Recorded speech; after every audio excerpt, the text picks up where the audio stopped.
Saxon Algebra 2, lesson 110. This is a fun lesson. It's one of two parts.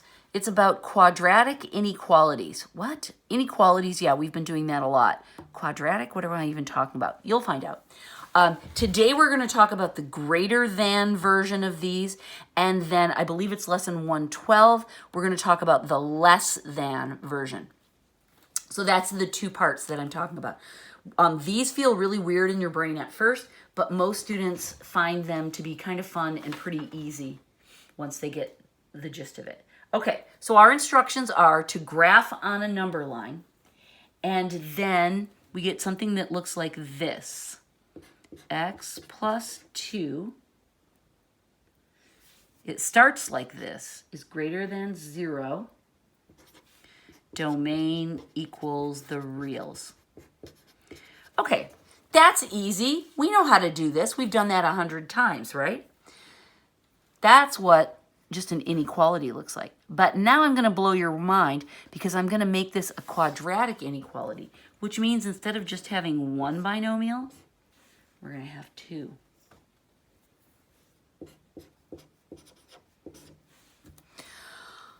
Good Lord. What does that even mean? That means that we have to choose values for x that when you plug it in and multiply it, we're going to get a number that's greater than 0. Holy moly. How do we do that? Well, in order for a number to be greater than 0, I'm thinking in terms of positives and negatives. It can either be positive and positive, or it could be negative and negative, right? Because two positives obviously make a positive number, and that would be greater than 0. Or two numbers can both be negative, and then they'll make a positive, and that will be greater than 0. So these little notes to myself are going to help us move forward with the problem. And what I'm going to do is I'm going to make two scenarios. In this scenario, these two binomials are both positive, and in this scenario, these two binomials are both negative. And in all of the greater than inequalities, that's how I know, this will be the pattern. It'll be plus plus and minus minus, because both of these scenarios will give us values where this product will end up being a positive number and therefore greater than 0. Okay. Now we have to figure out what to do from here. What this means, now we're not paying attention to this anymore. Forget now about this. We used this to figure this out. Now we're changing gears. Now we're told that this first binomial, or now we're figuring out, no one's telling us this, we're figuring it out. This binomial has to be a positive number. So x plus 2 has to be greater than 0. Has nothing to do with this, has everything to do with this. X plus 2 has to be greater than 0 in order for this to be a positive number. X minus 3, we also want it to be positive, so that also has to be greater than 0. Okay? So what's driving these inequalities are these signs. And you'll see when we get, well, let's do the minus sign now so you can see it's not always like that. In this case, we want the first binomial to be a negative number. So x plus 2 has to be less than 0. Again, this has nothing to do with this. It's from this. This tells us if you want a negative number, it's got to be less than 0. And same thing for this binomial. If we want that to be negative, then it also has to be less than 0. This is what's telling me to do that. Okay?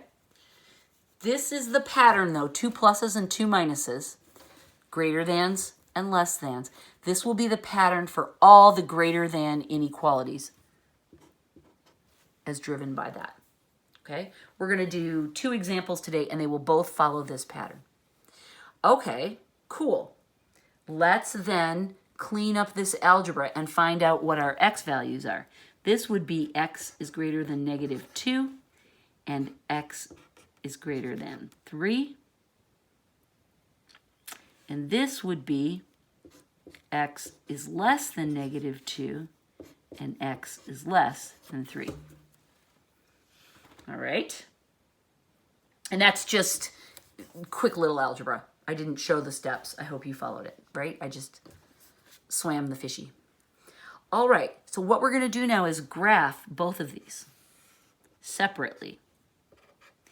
In this case, x is greater than -2 in this scenario, and it's greater than 3 for this scenario. We are going to recognize only the place where both binomials have a good answer, right? This doesn't work because in this area, if we choose these values for x, this binomial will be positive, but this one won't. And then we'll have mass destruction. So we can only choose the values that will work for both binomials so that they both end up being positive. So we end up with a positive number there. That's what we're talking about. Over here, a similar thing happens. This one is x is less than -2. I should have circles here too, by the way, because it's not equal to. So I have that, and then I have 3 like this. All right. I can't use these values because they would make this guy a positive number, but they would not work for this guy. So I would not have minus minus. So I can only use the values down here. So for my final answer, which I'm going to write here, I wish that line wasn't quite so long. I'm going to say that the actual solutions that work are greater than 3, that's this side, and less than -2. Okay, this is my final solution. Which again, I got by just taking this much and putting them together here. I want to do this so it looks pretty. Did that bend your mind? It's pretty wild, isn't it? It's a lot going on. This whole charts and the pluses and the minuses, that's weird, okay? And for a lot of students, it feels hazy and weird in this lesson, but then when we go to 112 and we do the lesser thans, then it's like, okay, now I sort of get it. All right, let's do another one. And I think John is going to push us. Yeah, he's going to push us just a little bit. Graph on a number line.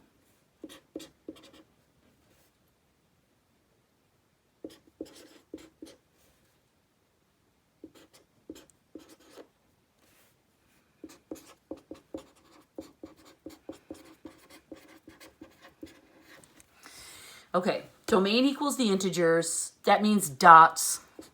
We'll worry about that when we get to the graphing part, right? We don't have to worry about that yet. This one has an equal sign.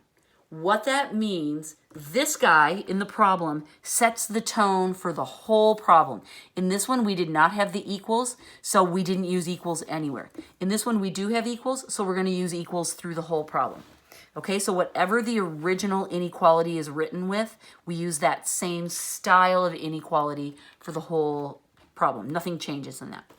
All right, the problem here is that John did not give us a neatly factored quadratic expression. He's making us do the heavy lifting. He's so presumptuous. So we're going to have to subtract the 3 to get it over there. Then we can do 0. Now this one does not have a lead coefficient. We've been doing all that factoring by grouping, that advanced factoring. We don't have to do it here. This is just old school. Two numbers that multiply to -3 and add to -2. That sounds like x minus 3 and x plus 1. Makes sense, right? See, they multiply to -3 and they add to -2. Okay, I feel good about that. All right, now we're at this stage and we're ready to think about pluses and minuses. We know it's going to be the same as this because all greater thans work the same way, but let's just logic it out. These two are going to be multiplied together and we need them to be a positive number. So they could both be positive or they could both be negative because two negatives make a positive. So those are our two scenarios. I draw the line. I'll put one scenario over here, and I'll put one over here. So what we're saying now is we don't have to think about this anymore. We're just thinking about how do we make each binomial be positive or negative. If we want it to be positive, x minus 3, it has to be greater than or equal to 0. That's how we get a positive number. If we want x plus 1 to be positive, then it has to be greater than or equal to 0. This sign is driving that inequality. If we want it to be positive, then we say greater than 0. If we want it to be negative, this is the first binomial, then it's less than or equal to 0. That sign tells us to use less than. And then x plus 1, also less than or equal to 0. We are obeying those two little signs. When you work these problems, please, as always, make sure you use this exact same format or you'll lose your mind. Okay, ready? Now we're just going to swim these fishies and clean this up. X is greater than or equal to 3. X is greater than or equal to minus 1. X is less than or equal to 3. X is less than or equal to minus 1. Now, instead of drawing these separately and then smooshing them together, I'm going to show you how to save a little time and do it in the end. I wish this line didn't go down. This line doesn't mean anything in our number line. It's just straggling across my paper. Okay. So we know that our two crucial numbers are going to be -1 and 3. Oh, and this is integers. So, I didn't really mean to put that there. Let's do this. 0, 1, 2, 3, 4. Right? We'll do that. Okay. So on this side, we want to graph numbers that are greater than -1, but also greater than 3.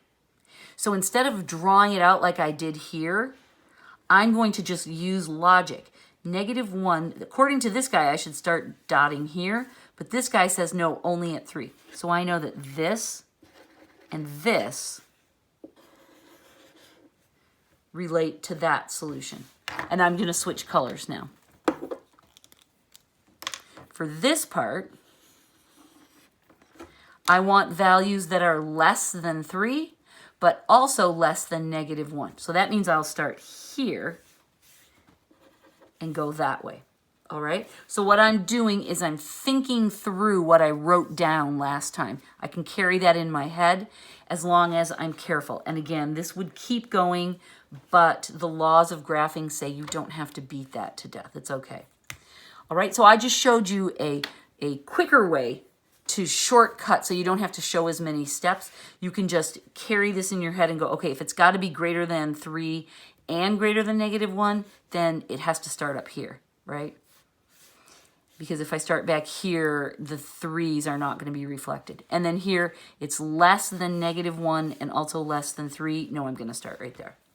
Okay, if this feels better in your brain, then go ahead and do this extra step until you get the hang of it. But this is the correct answer. Yay! All right, that's lesson 110. Like I said, we're going to come back to this in lesson 112 and do the less thans, and it'll feel a little bit clearer at that point. I hope I have not confused you too much. A little confusion is good. That's my job, but not a lot. Okay, bye.